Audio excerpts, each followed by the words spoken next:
Hello friends, welcome to my YouTube channel. तो आज हम लोग बात करने जा रहे हैं डिफरेंशियल इक्वेशन का कुछ क्वेश्चन जो कि आपका बीएचयू में भी आया है और आपका जेएनयू एमसीए में भी आया है और कुछ ऐसा क्वेश्चन जो है वो निमसेट में भी आया है। तो हम लोग क्या करेंगे, आज सारा कॉन्सेप्ट भी हम लोग डिस्कस करेंगे और देखेंगे कि क्वेश्चन को कैसे ईजी वे में सॉल्व किया जाता है, सिंपल 2 स्टेप में। ठीक है, बाकी आपका फॉर्मूला यूज़ होगा वो आपको याद रखना पड़ेगा। तो हम लोग देखते हैं कि कैसे हम लोग क्वेश्चन को क्रैक कर सकते हैं और जेईई मेंस का भी कुछ क्वेश्चन रहेगा। तो जैसा कि बहुत लोग डिफरेंशियल इक्वेशन छोड़ देते हैं, स्किप कर देते हैं, लेकिन नहीं, कभी कभी निमसेट में भी इससे क्वेश्चन आपको देखा गया है, ठीक है, दिया गया। तो आप ऐसा नहीं कि इसको भी छोड़ के चले जाए। तो हम लोग है ना देखेंगे, क्योंकि बहुत लोग इसको बुक वगैरह को सॉल्व नहीं करते हैं, बुक वगैरह का क्वेश्चन सॉल्व नहीं करते हैं। तो हम लोग क्या करेंगे कि इतना क्वेश्चन बता देंगे कि आपको बुक वगैरह सॉल्व करने की ज़रूरत नहीं, इसी मेथड से सारा कवर हो जाएगा आपका। ठीक है, सारा क्वेश्चन कवर हो जाएगा। तो चलिए हम लोग स्टार्ट करते हैं अपना वीडियो। तो सबसे पहले बात करते हैं how to solve any differential equation. कोई भी डिफरेंशियल इक्वेशन को हम लोग कैसे सॉल्व करते हैं तो हम लोग देखेंगे। ठीक, तो सबसे पहले पहला स्टेप क्या है कि convert the question in the form of dy by dx। आपको मान लो जैसे क्वेश्चन आया तो कोई भी क्वेश्चन को सबसे पहले किस में कन्वर्ट करोगे तो dy बाई dx के फॉर्म में। कुछ भी दिया हुआ होगा उसको हम लोग क्या करेंगे, dy बाई dx के फॉर्म में कन्वर्ट कर देंगे। dy by dx is equal to something, जो भी आपका वेरिएबल है x y, तो इसको ऐसे कन्वर्ट कर देंगे। अब बात करते हैं हम लोग अपना सेकेंड स्टेप पर आएंगे। Check the form of that question. आपको उस क्वेश्चन का फॉर्म चेक करना है कि वो कौन सा फॉर्म है। तो जो है वो आपका 3 ही फॉर्म होता है। ठीक है, 3 फॉर्म होता है। पहला फॉर्म वेरिएबल सेपरेशन, सेकंड जो होता है वो आपका होमोजीनियस डिफरेंशियल इक्वेशन और थर्ड जो होता है वो आपका लीनियर डिफरेंशियल इक्वेशन। ऐसे तो आप लोग 12th में ये तीनों पढ़े ही होंगे, तो कुछ ना कुछ तो याद होगा। अगर नहीं भी याद है तो आप देख लीजिए, ज़्यादा क्लियर हो जाएगा। कॉन्सेप्ट यहाँ मैं बता देता हूँ और कुछ क्वेश्चन में भी आपको हम क्लियर अच्छे से और कर देंगे जब क्वेश्चन देखेंगे। तो सबसे पहले बात कि क्वेश्चन को dy बाई dx में कन्वर्ट करना है। सेकंड कि आपको उस क्वेश्चन में फॉर्म चेक करना है कि वो कौन सा फॉर्म है। तो सबसे पहला फॉर्म वेरिएबल सेपरेशन मेथड। ठीक, तो देखते हैं वेरिएबल सेपरेशन मेथड क्या होता है। ठीक, तो सबसे पहले देखते हैं। तो देखो वेरिएबल सेपरेशन मेथड में क्या होता है कि जितना भी वेरिएबल है, मामूली से आपको 2 टाइप का वेरिएबल मिलेगा, एक x आपका वेरिएबल मिलेगा और एक आपका वेरिएबल y मिलेगा। ठीक है, यानी कि x y के टर्म में आपको मिलेगा। तो आप क्या कीजिएगा, वेरिएबल x को एक साइड कीजिएगा बराबर के और वेरिएबल y को एक साइड कीजिएगा। जैसे ही आप ऐसा करते हैं और उसके बाद आप इसको इंटीग्रेट कर दीजिए। ऐसे हम लोग क्वेश्चन वेरिएबल y को इस साइड करते हैं और वेरिएबल x को इस साइड करते हैं, तो हालांकि वो उससे कोई प्रॉब्लम नहीं है।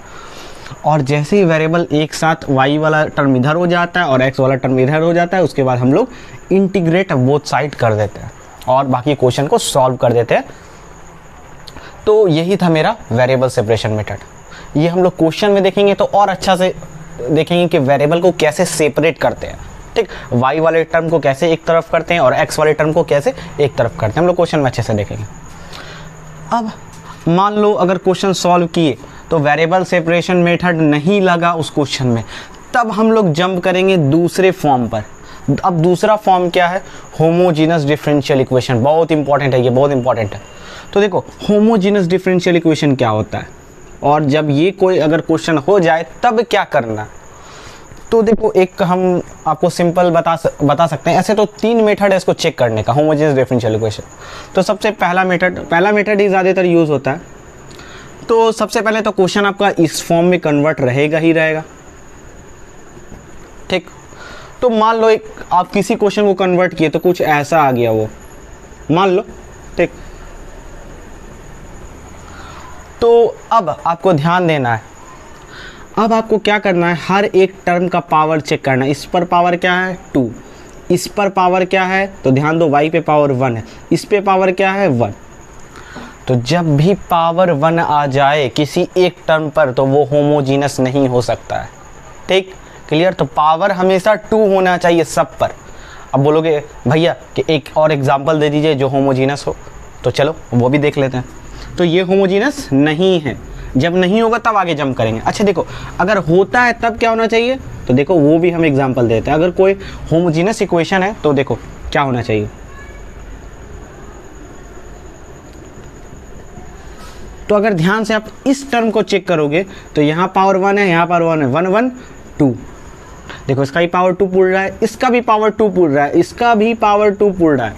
तो जब सबका पावर 2 पुल गया तो ये तुम्हारा होमोजेनस डिफरेंशियल इक्वेशन हो जाएगा, नो डाउट।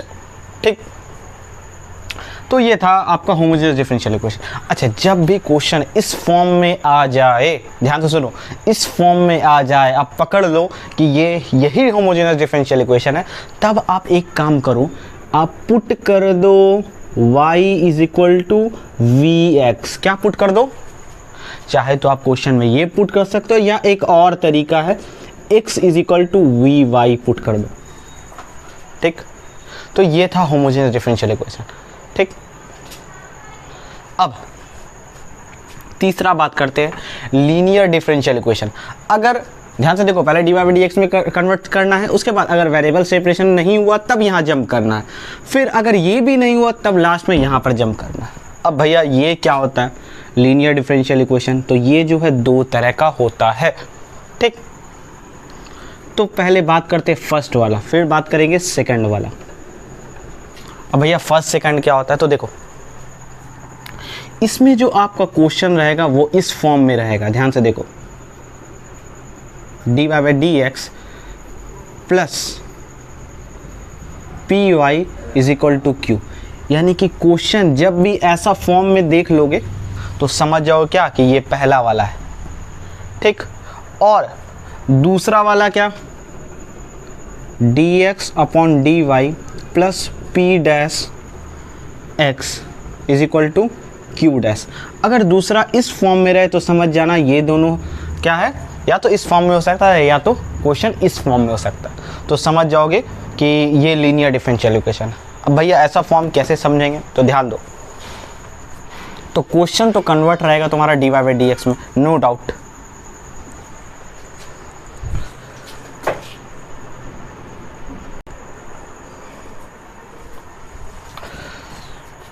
अब आपका क्वेश्चन अराइज होगा कि भैया ये दोनों फॉर्म तो समझा दिए, लेकिन भैया ये क्या है, ये तो समझ में आ रहा है ये d y by d x है, ये वाई है, लेकिन पी क्यू क्या है। तो हाँ देखो, पी क्या है और क्यू क्या है।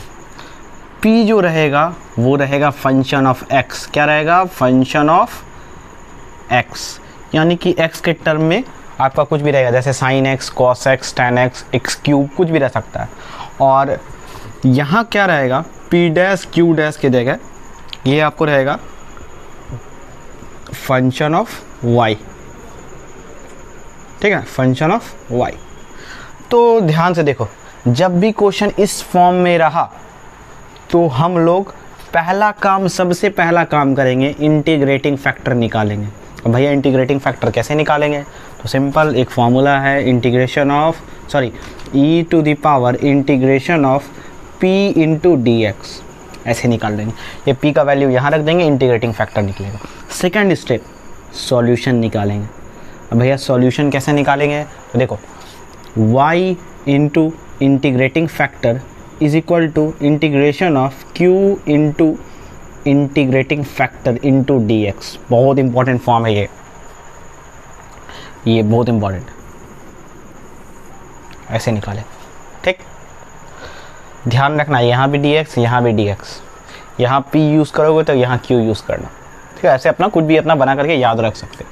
हाँ भैया, जब अगर इस फॉर्म में रहे तो हम लोग इंटीग्रेटिंग फैक्टर कैसे निकालेंगे, तो देखो इंटीग्रेटिंग फैक्टर जो है तब निकलेगा तुम्हारा e integration p into d y. ठीक है, e to the power integration of p into d y. ठीक, और इसका सॉल्यूशन कैसे निकालेंगे, तो सेम देखो, यहाँ x है तो सॉरी यहाँ y है, तो यहाँ पर लिखना x इंटू इंटीग्रेटिंग फैक्टर। ठीक, इज इक्वल टू, अच्छा ये p यहाँ p नहीं है, ये p डैश है, जो भी रहेगा p डैश रहेगा। देखो फॉर्म अलग अलग है, यहाँ d y by d x है, यहाँ d x upon d y है। ठीक, तो यहाँ पे रहेगा फंक्शन ऑफ y, ये तो क्लियर है। तो हाँ, सॉल्यूशन कैसे निकालेंगे, x into integrating factor Q dash into integrating factor. ठीक, देखो यहाँ dx dx यूज़ हुआ है तो यहाँ dy और dy यूज़ हो जाएगा। बस सिंपल इतना था। ठीक, तो हम लोग सारा कॉन्सेप्ट देख लिए। तो अब हम लोग आते हैं क्वेश्चन पर। हम लोग क्वेश्चन लेते हैं, उससे हम लोग सीखेंगे क्वेश्चन को सॉल्व करना। ये तीनों मेथड को अप्लाई करेंगे। ठीक है, आई होप कि आप लोगों को अच्छे से समझ में आया। ठीक, तो चलिए देखते हैं अपना क्वेश्चन।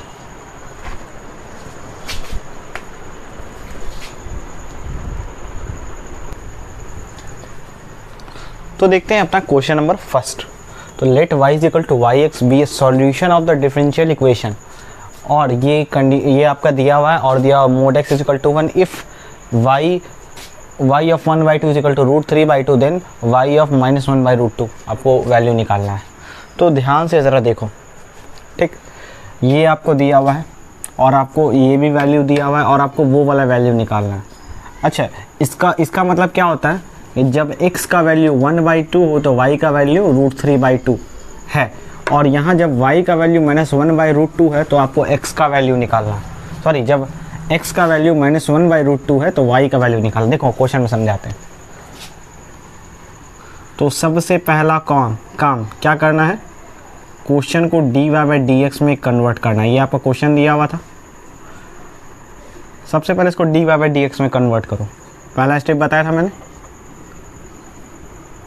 तो चलो कन्वर्ट कर लेते हैं। तो प्लस में आया, इधर हो गया माइनस, ये यहाँ इंटू में इधर आ जाएगा तो डिवाइड हो जाएगा। पहला स्टेप। अब आते हैं सेकंड स्टेप।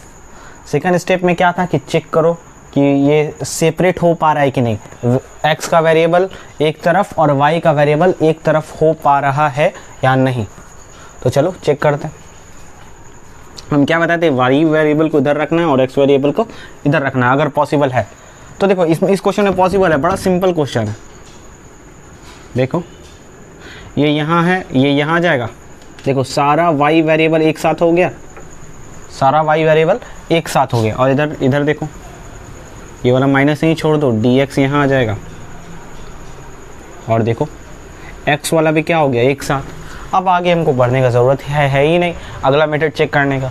तो जैसे ही सारा वेरिएबल एक साथ हो गया, अब बस मैंने बोला था कि वेरिएबल को सेपरेट कर लो और इंटीग्रेटिंग बोथ साइड कर दो। तो लिखने का तो ज़रूरत है नहीं, क्योंकि ऑन इंटीग्रेटिंग बोथ साइड वो तो लिखने की ज़रूरत नहीं है।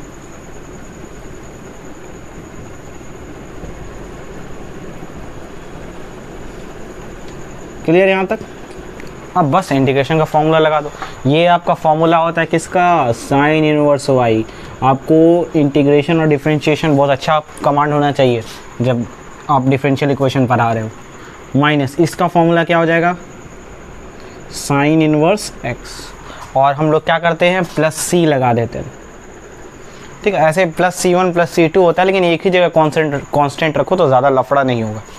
ठीक, अब ध्यान देखो, ये माइनस में इधर क्या हो जाएगा, प्लस में। अब ध्यान से देखो, यहाँ पे जब x 1/2 है, ध्यान से सुनो, जब x 1/2 है तो y का वैल्यू क्या है, √3/2। तो जब x के जगह पर 1/2 रखो तो y क्या हो जाएगा, तो y भी क्या दिया हुआ है, √3/2। तो यहाँ √3/2 रखो। ठीक, और यहाँ पे क्या हो जाएगा, जब x क्या था, 1/2 था। ठीक,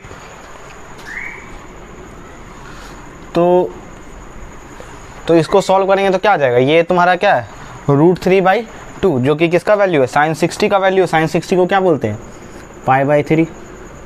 ये यहाँ से क्या आ जाएगा, π/6। तो जब इसको ऐड करोगे π/3 प्लस π/6 तो c का वैल्यू क्या आ जाएगा, π/2। अब ध्यान से देखो, यही π/2 को तुम किस में रख दोगे, ये जो इक्वेशन माने थे इसमें फर्स्ट में। ठीक, अब यही π/2 तुम यहाँ रख दो, तो sine inverse y plus sine inverse x is equal to क्या, c है, c है ना। तो c का वैल्यू हम लोग क्या निकाले, π/2, तो यहाँ पर π/2 रख दो। अब ध्यान दो, अब क्वेश्चन में क्या बोल रहा है, जब x का वैल्यू 1/√2 है तो ध्यान दो, तो x के जगह पर क्या रख दो, 1/√2। तब आपको ये y का वैल्यू निकालना है। फाइनल हमको क्या निकालना है, y का वैल्यू हमको निकालना है। तो ध्यान दो, यहाँ अगर इसको सॉल्व करोगे तो क्या हो जाएगा, π/4, और ये आपका उधर चला जाएगा π/2 माइनस साइन इनवर्स y।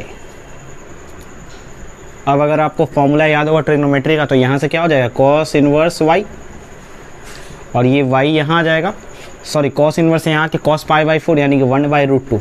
तो y का वैल्यू क्या आ जाएगा, 1/√2। कौन सा ऑप्शन हो जाएगा, डी। ठीक है, इसको नोट डाउन कर लीजिए। तो देखते हैं अपना क्वेश्चन नंबर सेकंड। ये आपका दिया हुआ है, तो सबसे पहले आपको ये क्वेश्चन दिया हुआ है, जब x का वैल्यू 1 है तो y का वैल्यू 1 रहा, देन आपको y यानी कि जब x का वैल्यू 1/2 क्वेश्चन में हो तो आपको y का वैल्यू निकालना है। तो ध्यान से देखो, ये सारा ऑप्शन है। तो सबसे पहले क्वेश्चन को किस में हम लोग कन्वर्ट करेंगे, dy/dx के फॉर्म में। तो देखो यहाँ पर इसको इजी वे में कर देते हैं, dy/dx x² ये प्लस है -2y हो जाएगा, ठीक, और ये यहाँ क्या हो जाएगा, बाई x हो जाएगा। तो ये कन्वर्ट हो गया dy/dx में। अब सबसे पहले देखते हैं इसमें वेरिएबल सेपरेट कर सकते हैं, तो देखते हैं y वाले को इस साइड करेंगे। तो ये आपका इधर तो आना पॉसिबल नहीं है, ठीक है, ये आपका इधर नहीं आना पॉसिबल है, क्योंकि अगर आप x को भेजते हो तो ये फिर -2y आ जाएगा। तो आप इसको सेपरेट नहीं कर सकते हो, यानी कि पहला स्टेप में जो है आपका वेरिएबल सेपरेशन मेथड इसमें नहीं लगेगा। अब सेकंड बात करते हैं होमोजीनस डिफरेंशियल इक्वेशन। तो होमोजीनस डिफरेंशियल इक्वेशन क्या होता है, देखो हम सिंपल में समझा देते हैं, है तो इसका 3 तरीका समझने का, लेकिन एक तरीका देखो, सिंपल तरीका, कि अगर हर एक टर्म का डिग्री अगर 2 पूर्ण रहा है, जैसे यहाँ इसका डिग्री 2 है, इसका डिग्री क्या है, ध्यान से देखो 1 है, क्योंकि y टू द पावर क्या 1 है, ये भी x टू द पावर 1 है। तो जहाँ भी डिग्री 1 पूरा 1 जहाँ भी पूरा, तो समझो वो होमोजीनियस नहीं है। सारा का डिग्री 2 पूरना चाहिए, तभी वो होमोजीनियस होगा, otherwise homogeneous function, homogeneous differential equation वो नहीं होगा। तो ये भी नहीं आ रहा। अब लास्ट क्या बचा, लीनियर डिफरेंशियल इक्वेशन। अब लीनियर डिफरेंशियल इक्वेशन भी 2 तरह का होता है, ठीक। तो हम लोग देखते हैं वो एक्चुअली में हो पा रहा है कि नहीं। तो देखते हैं कि dy/dx यहाँ से अगर करोगे तो x² हो जाएगा, -2y/x हो जाएगा। अब लास्ट तो यही है, ये तो होना ही है, x कट जाएगा, यानी कि हाँ देखो ये फॉर्म बन रहा है। कैसे, ध्यान से देखो,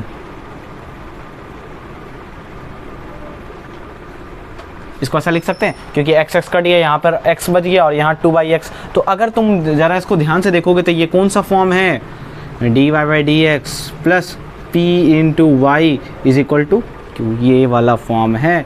यहाँ पर ये p जो है वो फंक्शन ऑफ x के फॉर्म में रहता था, ठीक है। तो देखो ये p हो गया, यहाँ पर ये तुमको क्या मिल गया, p का वैल्यू मिल गया, और ये तुमको q का वैल्यू मिल गया। तो हियर तो उतना लिखने की ज़रूरत नहीं है। तो p बराबर जो हो गया वो -2y/x हो गया, ठीक, और q बराबर जो हो गया वो आपका x हो गया। अब बस इजी वे में सॉल्व करते हैं। तो कैसे सॉल्व करेंगे, सिंपल, पहला स्टेप क्या करना है, इंटीग्रेटिंग फैक्टर निकालना है। इंटीग्रेटिंग फैक्टर कैसे निकालते हैं, तो e integration p into d x. तो e इंटीग्रेशन p का वैल्यू क्या है, देख लो यहाँ पर -2/x इंटू डी एक्स। तो e -2 बाहर आ जाएगा, और इंटीग्रेशन 1/x का log mod x, ठीक। अब अच्छा एक मिनट, यहाँ माइनस सा इधर आएगा तो प्लस हो जाएगा, ठीक, ये भी प्लस हो जाएगा, इसको आप हटा दो, ठीक, यहाँ भी प्लस हो जाएगा, यहाँ भी प्लस हो जाएगा, ये 2 यहाँ आ जाएगा, तो क्या हो जाएगा e to the power log x², क्योंकि log का प्रॉपर्टी है, और e और log कैंसिल होकर के ये सिंपली x² दे देगा। तो इंटीग्रेटिंग फैक्टर ये निकला। अब आप सॉल्यूशन निकालना, तो y into integrating factor integration of q into integrating factor into d x, simple है। तो y इंटू इंटीग्रेटिंग फैक्टर मेरा क्या निकला, x², q का वैल्यू क्या निकला है, x, इंटीग्रेटिंग फैक्टर क्या निकला है, x² इंटू डी एक्स। तो y इंटू x² x³ का क्या हो जाएगा, x to the power 4/4 plus c, integration तो आता ही होगा। अब ध्यान दो, अब हमको इसको यूज़ करना। तो ये जब x का वैल्यू 1 है तो y का वैल्यू क्या होगा, 1 होगा। तो जब x का वेन x का तो when x is equal to 1, तो x के जगह पर 1 रखो तो y का वैल्यू क्या मिलेगा, 1। तो ये 1 हो जाएगा इनटू यहाँ पे भी यहाँ x का वैल्यू क्या है, 1, हर जगह 1। तो 1 इंटू 1 1/4 माइनस यहाँ पर हो जाएगा c। तो यहाँ से c का जो वैल्यू निकालेंगे, इसको इक्वेशन फर्स्ट मान लो, c का जो वैल्यू निकल जाएगा ये निकल जाएगा 3/4। ठीक, अब यही 3/4 यहाँ पुट कर देंगे। तो y into x square minus x to the power 4/4 plus c। ठीक, c का वैल्यू क्या निकला, 3/4। लेकिन अब आपको क्या बोल रहा है क्वेश्चन में, क्योंकि इसको c का वैल्यू निकाले और इसमें पुट कर दिया। अब यहाँ क्वेश्चन में एक और बोल रहा है, जब x 1/2 हो तो y का वैल्यू आपको निकालना है फाइनल। तो x का वैल्यू यहाँ पर क्या है, 1/2, ये x का वैल्यू है, ध्यान रखना, प्लस 3/4। ठीक, यहाँ पर भी दे दो। तो 1/2 टू दी पावर 4, तो 2 दूनी 4 दूनी 8 दूनी 16, यानी कि 16 चौक 64, यानी कि यहाँ क्या हो जाएगा, 1/64 हो जाएगा। ठीक, और यहाँ पर क्या हो जाएगा, क्योंकि स्पेस कम है तो हम डायरेक्ट कर दे रहे हैं, 1/4 हो जाएगा। ठीक, तो यहाँ से अगर y का वैल्यू निकालोगे तो ये 4 यहाँ आ जाएगा, ये 4 यहाँ आ जाएगा, यानी कि y is equal to 4/64 plus 3/, यानी कि तो यहाँ 3 बच जाएगा, क्योंकि 4 ऊपर नीचे कैंसिल हो जाएगा, 16 चौक 64, यानी कि 1/16 प्लस 3, एलसीएम लोगे तो 16, यानी कि 1 प्लस 16 तिया 48, यानी कि 49/16। फाइनल आंसर मेरा बी, इसको नोट डाउन कर लो। तो देखते हैं क्वेश्चन नंबर 1। तो the solution of x into y plus 1 into d y is equal to y into x plus 1 into d x is given by. तो आपको जो है इसका सॉल्यूशन निकालना है। तो सबसे पहला स्टेप हम क्या बताए थे कि क्वेश्चन को d y by d x में कन्वर्ट करेंगे। तो ध्यान दीजिए, d y by d x में कन्वर्ट कर देते हैं। ठीक है, यहाँ पे देखते हैं, d y by d x में इसको कन्वर्ट करेंगे। तो ये डी वाई इधर आ गया और ये डी एक्स इधर आ गया, और ये वैसे हो जाएगा एक्स प्लस 1, और यहाँ पर जो हो जाएगा ये वाला टर्म जो है वो नीचे आ जाएगा। ये आपका d y by d x में आपका कन्वर्ट हो गया। अब सेकेंड स्टेप, सबसे पहला हमको चेक करना है कि ये वेरिएबल सेपरेशन मेथड है कि नहीं, कि इससे आपका वेरिएबल सेपरेट हो रहा है कि नहीं। ये बीएचयू का क्वेश्चन है, तो देखते हैं। तो देखिए वेरिएबल सेपरेट होता है कि नहीं। वेरिएबल आपको सारा एक जगह रखना है, वाई वाला टर्म इधर रखना है और एक्स वाला टर्म इधर रखना है। तो देखिए क्या ये अरेंज हो रहा है, हाँ ये अरेंज हो जाएगा, क्योंकि देखिए y प्लस 1 यहाँ आ जाएगा, ये y यहाँ आ जाएगा, ये dx यहाँ चला जाएगा। देखिए कैसे, तो देखते हैं हम लोग, ये जो है ये यहाँ आ जाएगा y प्लस 1, ठीक, और ये वाला y हम लोग यहाँ रख सकते हैं, और dy तो जैसे था वो वैसे ही है। अब देखिए dx वाला टर्म तो यहाँ आ जाएगा, ठीक, और x प्लस 1 ये भी यहीं रह गया, और ये x जो है वो यहाँ रहेगा। क्लियर, ये आपका देखिए वेरिएबल सेपरेट हो गया, सारा y वाला टर्म इस साइड हो गया, सारा x वाला टर्म इस साइड हो गया। अब जैसे भी जब भी ऐसा हो जाए, बस on integrating both side, language तो लिखने का ज़रूरत है नहीं कंपैरेटिव एग्जाम में, तो इंटीग्रेट कर देते हैं। तो इंटीग्रेट करेंगे दोनों तरफ, तो देखिए ये अलग अलग हो जाएगा, ठीक, यहाँ पे 1 आ जाएगा, यहाँ पे 1/y हो जाएगा, ये अलग अलग कर दिए इसको, इंटू डी वाई। यहाँ पे भी करेंगे तो क्या हो जाएगा, इंटीग्रेटिंग दोनों तरफ इंटीग्रेटिंग करते हैं, तो यहाँ भी अलग, ये 1 plus 1/x into d x. Clear. अब integration of d y, integration तो आप लोग जानते होंगे, उतना हमको डीपली जाने की ज़रूरत है नहीं, और 1/y का log y, ठीक, और यहाँ पर dx का x हो जाएगा, और 1/x का log mod x, या mod x दीजिए, या फिर आप अपना x ही दीजिए। यहाँ पर प्लस सी भी लगा दो, क्योंकि इंटीग्रेट कर दिया। अब क्या करेंगे, log वाले टर्म को एक साइड करेंगे, तो log y minus log x और यहाँ पे हो जाएगा x minus y plus of c। log m minus m क्या होता है, log m by n, log का प्रॉपर्टी है। इधर हो जाएगा x minus y plus c। अब log जब इधर से हटाएंगे तो उधर क्या हो जाएगा, उधर सारा चीज़ e to the power x में हो जाएगा। तो e to the power x क्या, यहाँ ये पूरा x minus y plus c, या फिर आप एक्सपोनेंशियल बोथ साइड भी कर सकते हो। तो या ऐसे ही याद रखो, log इधर से हटाए तो उधर e to the power something हो गया। तो अब हमको आंसर मैच करवाना है, ठीक। तो हम लोग इसको ऐसे लिख सकते हैं, y is equal to x into e to the power x minus y plus c, और y is equal to x into e to the power x minus c into e to the power c। लिख सकते हैं ना, into e to the power c, ठीक। सारा चीज़ into में है, ये यहाँ पर यहाँ से है तो यहाँ आएगा तो क्या हो जाएगा, 1 by e to the power c, e to the power c फिर कांस्टेंट है, इसीलिए हम लोग 1 by e to the power c को डायरेक्ट सी लिख देते हैं। और यहाँ क्या हो जाएगा, x into e to the power x minus y. तो आपका फाइनल आंसर जो है आपका यही हो गया, जो ऑप्शन बी आपका मैच कर रहा है, ठीक। इसको नोट डाउन कर लीजिए।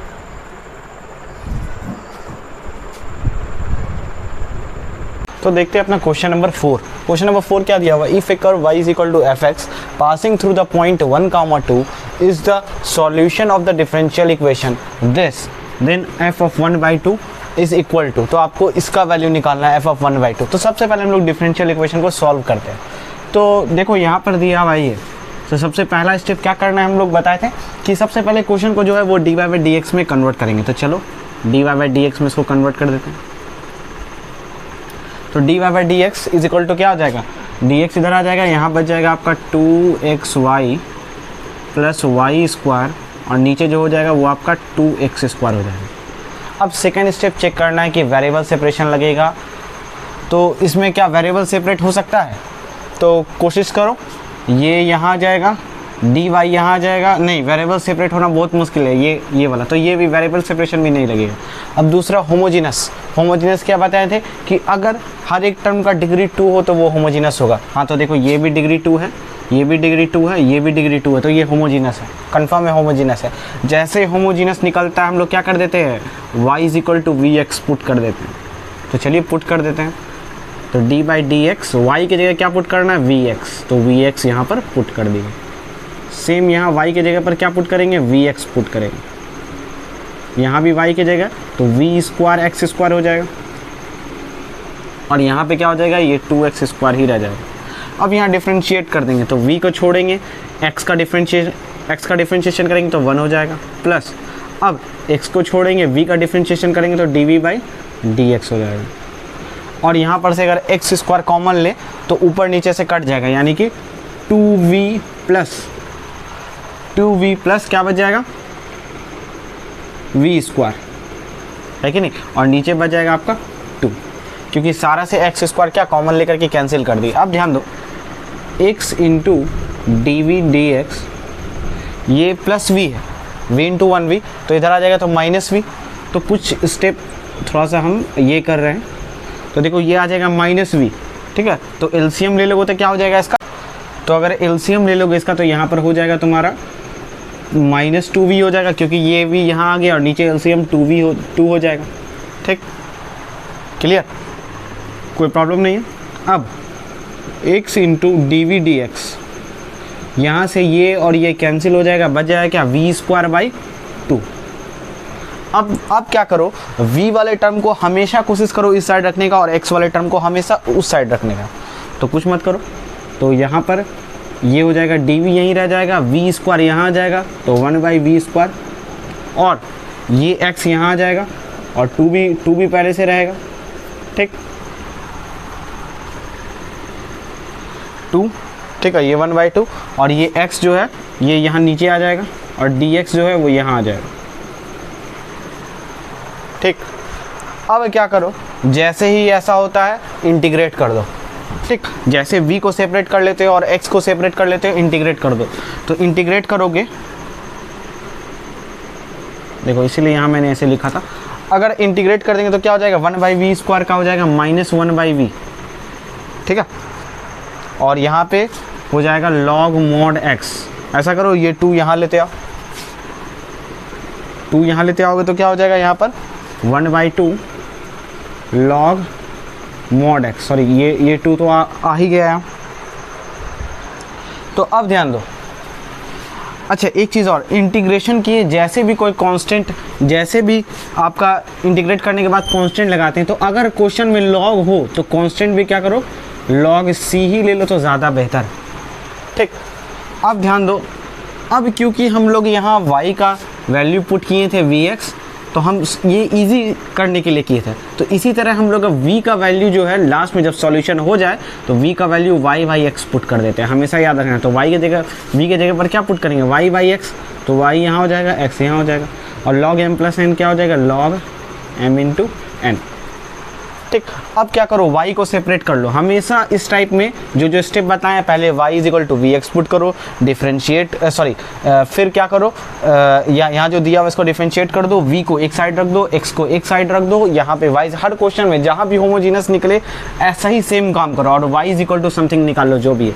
तो y = निकाल लोगे तो क्या हो जाएगा, यहाँ से क्या आ जाएगा, -2x log x × c। अब देखो यहाँ पर क्वेश्चन दिया हुआ है कि कर्व जो है वो 1 2 से पास कर रहा है, तो x के जगह पर 1 रखेंगे और y के जगह पर 2 रखेंगे और वैल्यू निकाल लेंगे c का यहाँ से। यही इक्वेशन फर्स्ट मान लो। तो y क्या है, y का 2 है और x का जो वैल्यू है वो क्या है, 1 ही दिया हुआ है, और log x का भी वैल्यू 1 है, 1 × c। तो यहाँ से 2 और 2 कैंसिल हो जाएगा, यहाँ आ जाएगा log c = आ जाएगा तुम्हारा 1। ठीक, तो यहाँ c = क्या हो जाएगा, अच्छा ये माइनस बच जाएगा। ठीक है, c = e⁻⁻1 हो जाएगा, तो यहाँ से c का वैल्यू निकला। अब देखो क्वेश्चन में कि अब f(1/2) मतलब जब x का वैल्यू 1/2 हो तो आपको फंक्शन का वैल्यू यानी कि x का वैल्यू निकालना है। जब फंक्शन में x का वैल्यू 1/2 हो, यानी कि ये इसका बात हो रहा है। ठीक है, ध्यान से देखना, इसका बात हो रहा है। तो देखो ध्यान से, जब क्या है फंक्शन का वैल्यू यानी कि ये x का वैल्यू हो, फंक्शन में x का वैल्यू 1/2 हो, तो जहाँ जहाँ x है वहाँ 1/2 पुट करो इस इक्वेशन में, याद रखना। देखो x की जगह पर 1/2 पुट कर दिए, log x की जगह पर 1/2 इंटू c का वैल्यू भी निकाले e⁻⁻1, यहाँ पुट कर दो, ज़्यादा बेहतर है। ध्यान रखना ये इसमें ही है। ठीक, e⁻⁻1 या फिर 1/e भी लिख सकते हो, कोई दिक्कत नहीं है, यहाँ 1/e ही लिख दो, ज़्यादा बेस्ट रहेगा। तो 1 × 1 यानी कि 1/2e हो जाएगा। क्लियर, अब यहाँ से y = क्या हो जाएगा, अब इसको सॉल्व कर दो, यहाँ से 2 और 2 कैंसिल हो जाएगा, बच जाएगा y = -1 अपॉन, यहाँ हो जाएगा ये 2e है, ऊपर आ जाएगा तो क्या हो जाएगा log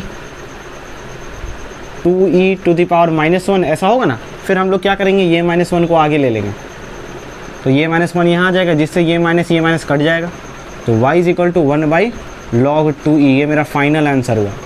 अच्छा देखो आंसर में क्या कर दिया, स्प्लिट कर दिया क्वेश्चन में, ये वाला देखो क्या किया है, इसको हम लोग लिख सकते हैं ना, log m × m है, तो हम इसको कैसे लिख सकते हैं, log m + log m। ठीक है, log m + log n, और y = ये देखो इसका वैल्यू क्या होता है इसका वैल्यू 1 होता है। ठीक, और इसमें तो हम लोग जानते हैं नेचुरल बेस e रहता है, तो ये यहाँ भी e, यहाँ भी e, तो इसका वैल्यू 1 हो जाएगा और सेम आंसर ये वाला मैच कर जाएगा। सो नोट डाउन कर लो, अच्छा क्वेश्चन है।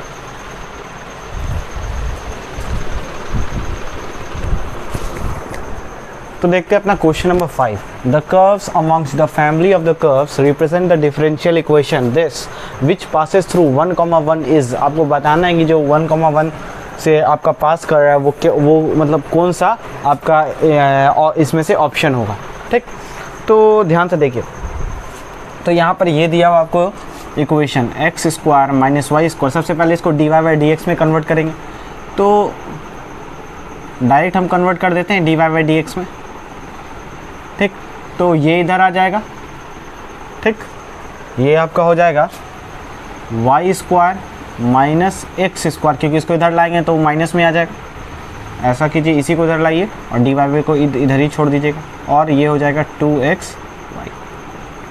ठीक, क्योंकि देखो माइनस जो आया वो हम मल्टीप्लाई कर दिए, ठीक, डायरेक्ट कर दिए, तो आई थिंक कि कोई प्रॉब्लम नहीं है। अब देखो ये होमोजीनस है, देखने ही से लग रहा है होमोजीनस है, क्योंकि डिग्री 2। ठीक है, धीरे धीरे तुम लोग को आदत लग जाएगा कि अपने आप क्वेश्चन डायरेक्ट देखोगे और पकड़ लोगे।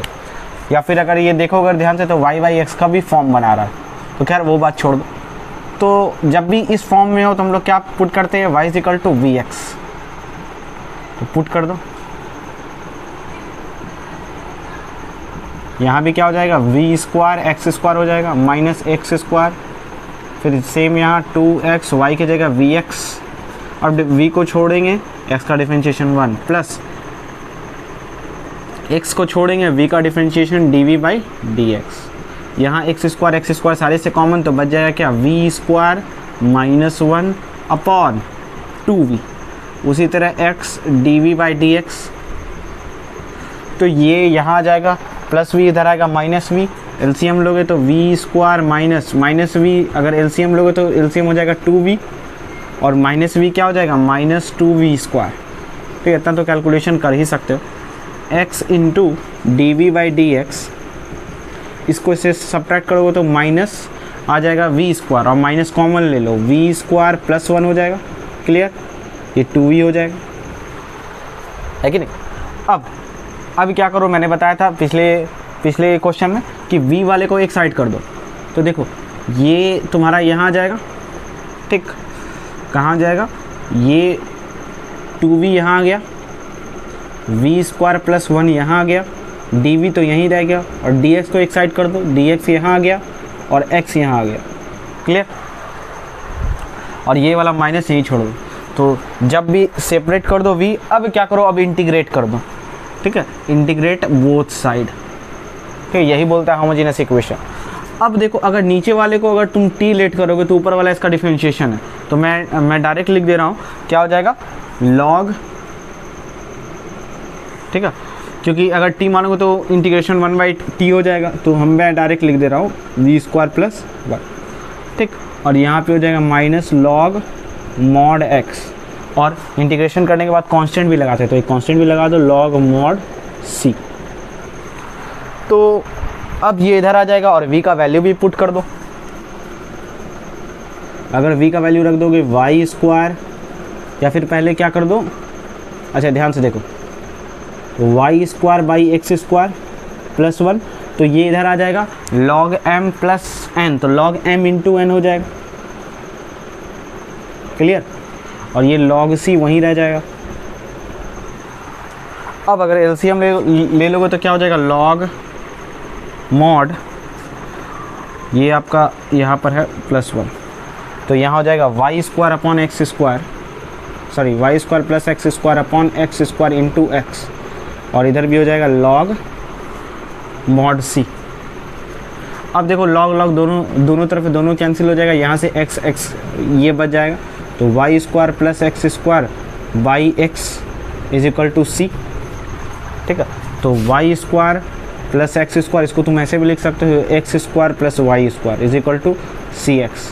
अब अगर तुम बहुत जल्दी में एग्ज़ाम में, तो क्या करो, ध्यान से देखो, ये सर्किल का इक्वेशन है, तो देखो ऑप्शन में यहाँ भी सर्कल है, यहाँ भी सर्किल है, तो अगर बहुत ज़्यादा जल्दी है तो किसी एक में अपना तुक्का लगा के निकल सकते हो, ठीक है, तो नहीं है तो इतना सॉल्व किए तो आगे भी सॉल्व कर लो। अब देखो यहाँ ये 1,1 से पास कर रहा है, ठीक, तो 1,1 से पास कर रहा है, तो एक्स वाई दोनों की जगह पर 1 रख दो, तो यहाँ से c का जो वैल्यू है वो 2 निकल के आ जाएगा, और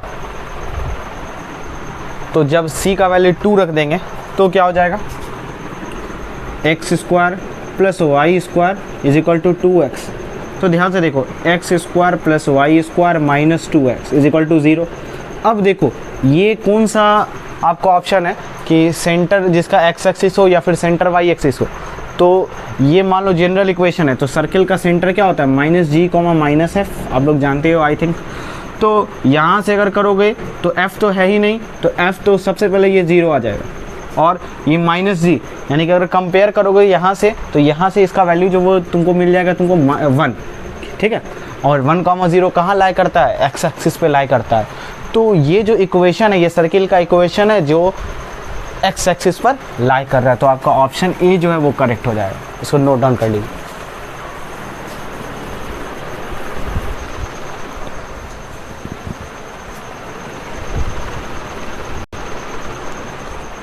तो उसी तरह अपना क्वेश्चन देखते हैं। If d y by d x plus 3y cos square x into y is equal to 1 cos square, और x जो बिलोंग कर रहा है वो -π/3 से π/3 कर रहा है, ओपन ब्रैकेट, और यहाँ पे दिया हुआ है और आपको इसका वैल्यू निकालना है। तो बड़ा सिंपल क्वेश्चन है। तो सबसे पहले क्वेश्चन को क्या करते हैं हम लोग, d y by d x के फॉर्म में लिखते हैं।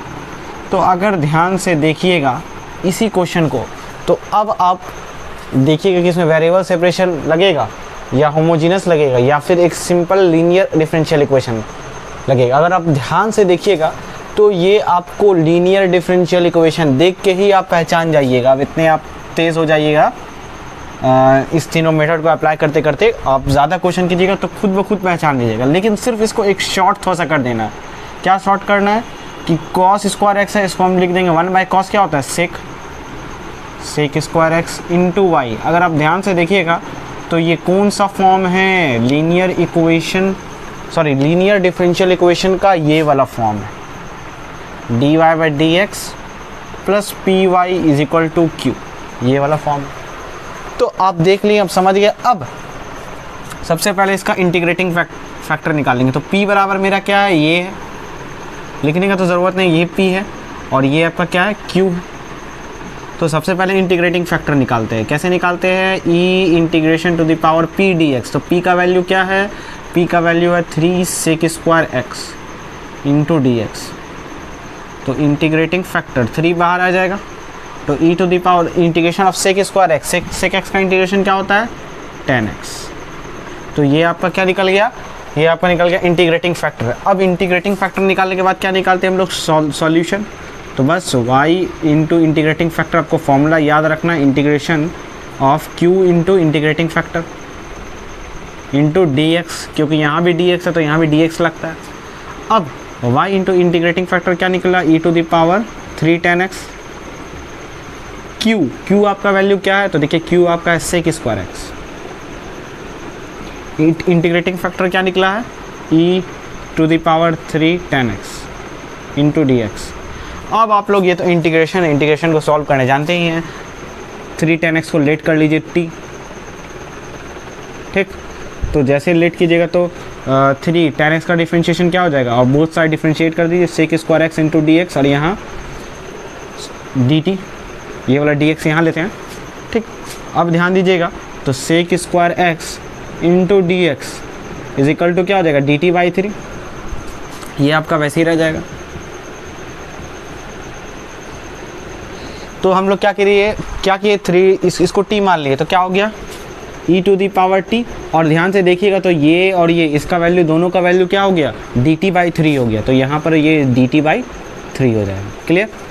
अब y into e to the power 3 10x 1/3 e to the power t का क्या हो जाएगा, e to the power t, और t का वैल्यू क्या है 3 10x, ठीक, प्लस c। अब क्योंकि यहाँ दिया हुआ जब x का वैल्यू π/4 है तो y का वैल्यू क्या है 4/3, तो बस रखते जाइए। x का वैल्यू क्या है, π/4 है, ठीक है, और y का वैल्यू तब क्या हो जाता है 4/3 हो जाता है। यहाँ 4/3 रखिए और यहाँ π/4 रखिए, यहाँ भी क्या हो जाएगा 1/3 e to the power 3 10 π/4 plus c। तो जैसे ही रखिएगा तो यहाँ क्या मिल जाएगा 4/3 10 π/4, वैल्यू क्या होता है 1, तो e टू दी पावर 3, यहाँ मिल जाएगा 1/3 e टू दी पावर 3, यहाँ भी वैल्यू 1 प्लस c। तो यहाँ से c का वैल्यू निकालिएगा, ये यहाँ जाएगा 4 - 3, मतलब 4 - 1/3, एलसीएम लीजिएगा तो 3 4 - 1 3, तो 3 3 कैंसिल हो जाएगा, मतलब e टू दी पावर 3 निकल जाएगा। c का वैल्यू आपका फाइनली क्या निकल जाएगा, e टू दी पावर 3। अब यही हम लोग यहाँ रख देंगे e टू दी पावर 3, और x का वैल्यू क्या दिया होगा -π/4, ठीक है। तो बस पुट कर दीजिए, तो इसमें रखिए c का वैल्यू भी रख दीजिए और x का वैल्यू भी रख दीजिए -π/4। तो 4/3 e to the power, x का वैल्यू क्या रखेंगे, वहाँ पर -π/4 रखना है, 3 10, आपको समझना है, इसी में रखना है वैल्यू, ठीक। 3 x का वैल्यू क्या रखना है -π/4 is equal to 1/3 e to the power 310 minus pi by 4, ठीक जा रहा है ना? अच्छा सॉरी, इसमें रखना है ना, सॉरी सॉरी सॉरी, इसमें वैल्यू रखना है, सॉरी ये वाला वैल्यू रखना है। तो यहाँ y हो जाएगा y into e to the power 310 minus pi by 4, और यहाँ पे हो जाएगा 1/3, तब ना हम लोग y का वैल्यू निकाल पाएंगे।